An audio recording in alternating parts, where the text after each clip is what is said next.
Une collaboration de recherche entre un laboratoire et une entreprise, c'est produire ensemble des connaissances qui donneront lieu à des innovations pour l'entreprise. Le projet de recherche est construit sur un sujet d'intérêt partagé.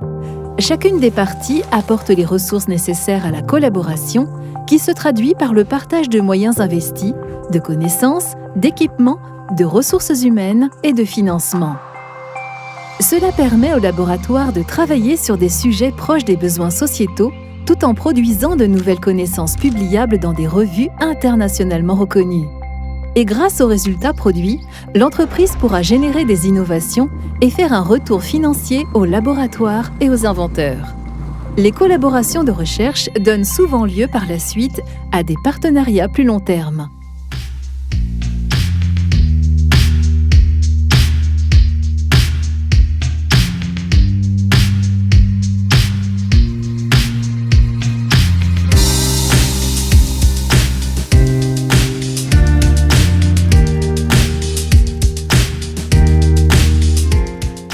Louis Buscaille, vous avez accompagné toutes les étapes de l'innovation en partant du labo sur la recherche fondamentale jusqu'aux essais cliniques. Qu'est-ce que vous retirez de cette expérience ? Alors tout d'abord, il faut parler de la pathologie brièvement. Il s'agit du cancer du pancréas dont le pronostic est sombre et il y a un vide thérapeutique. Et donc on est parti d'un concept et surtout de travail au niveau du laboratoire, puisqu'il s'agit donc de la thérapie génique, du transfert de gènes à visée thérapeutique. Et après avoir établi ce concept, il y a une rencontre avec un industriel sous forme d'une bourse de thèse qu'on appelle bourse CIFRE. Et l'industriel a apporté une partie du concept des gènes. On a testé ce gène sur des modèles in vitro et in vivo, et de fil en aiguille, on a déroulé toutes les étapes de l'essai clinique avec l'industriel, c'est-à-dire tout d'abord la preuve de concept, puis les essais précliniques de toxicologie, biodistribution, etc., et puis le montage de l'essai clinique. Alors bien sûr, il faut de l'argent, il faut du temps, mais ça a été possible justement grâce à cette collaboration. L'industriel, pour ne pas la citer, bien sûr, c'est l'entreprise Invivogène qui est à Toulouse, qui a un savoir-faire très important dans l'ADN thérapeutique. Vous avez une longue expérience du transfert, est-ce que vous pouvez nous en parler ?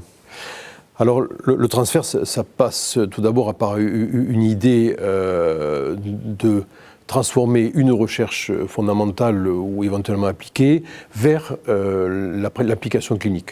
Et c'est vrai que notre équipe a toujours travaillé dans ce sens-là pour essayer de se mettre dans une dynamique d'application clinique, que ce soit pour le diagnostic, puisqu'on travaille sur les maladies du pancréas, avec la recherche de marqueurs spécifiques, et puis pour ce qui est thérapeutique, avec la thérapie génique, et je dirais, comme on dit, de façon un peu vulgairement collée à la clinique, c'est-à-dire s'adapter à tout ce que l'on pourra faire après pour l'appliquer au patient. C'est-à-dire adapter le médicament, adapter les conditions d'injection et adapter le suivi. Et donc je crois que ça, il faut le faire très tôt dans le processus pour que le concept puisse arriver à un stade clinique. Après, le transfert, il se fait aussi avec un industriel, et donc il faut dialoguer, il faut discuter, et je dirais les échanges sont toujours fructueux parce que c'est une culture qui est un tout petit peu différente, bien que la science soit au centre de cette collaboration. Quel conseil vous pouvez donner à la nouvelle génération de chercheurs pour innover avec les entreprises ?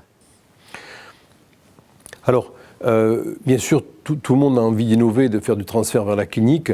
Toutes les recherches ne sont pas transférables, mais on a quand même très tôt, il faut avoir en l'esprit à quoi ça peut servir et dans quelle pathologie et dans quelles conditions les recherches peuvent être appliquées. Donc il faut se rapprocher non seulement des cliniciens, donc ça c'est important, parce qu'ils ont aussi des idées et ils ont peut-être aussi des applications possibles et de transformer une recherche en application clinique, et se rapprocher aussi d'industriels, voir ce qu'ils développent, parce que parfois un concept qui est développé peut s'appliquer à une autre maladie ou à une autre découverte.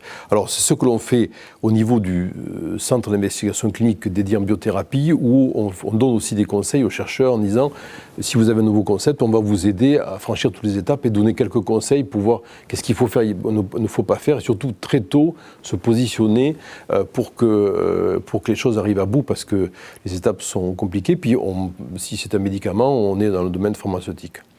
Donc voilà, il faut penser très tôt et surtout prendre à tâche des professionnels et de gens dont c'est le métier.